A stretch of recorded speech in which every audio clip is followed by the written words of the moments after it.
নমস্কার ভিউয়ার্স। তো চলুন শুরু করা যাক শ্রীমদ্ ভগবদ গীতা যথাযথের ধ্যান যোগের পরবর্তী অংশ। শ্লোক 27।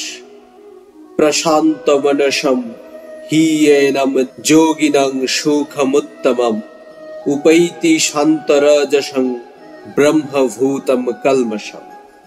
ব্রহ্মভাব সম্পন্ন প্রশান্ত চিত্ত, রজগুণ প্রশমিত ও নিষ্পাপ হয়ে যার মন আমাতে নিবিষ্ট হয়, তিনি পরম সুখ প্রাপ্ত হন।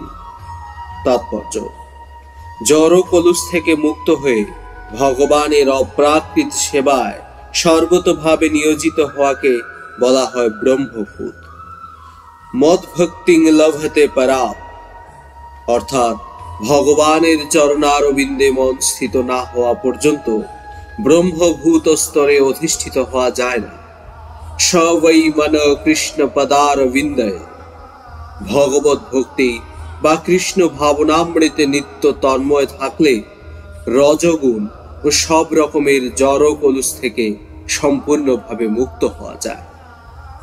শ্লোক 28। যুঞ্জন্নেবং সদাত্মানং যোগী বিগত কলমশ সুখেন ব্রহ্ম সংস্পর্শম অত্যন্তম সুখমশ্নুতে।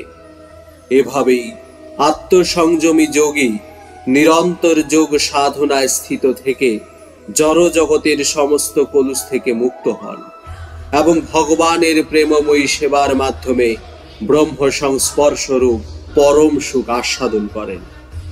তাৎপর্য: আত্মোপলব্ধির অর্থ ভগবানের সঙ্গে আমাদের নিত্য সম্পর্কের পরিপ্রেক্ষিতে আমাদের স্বরূপ সম্বন্ধে জানা। জীবাত্মা ভগবানের অপরিহার্য অংশ এবং ভক্তি সহকারে ভগবানের সেবা করাই তার পরম কর্তব্য। ভগবানের সঙ্গে এই অপ্রাকৃত সম্পর্ককে বলা হয় ব্রহ্ম সংস্পর্শ।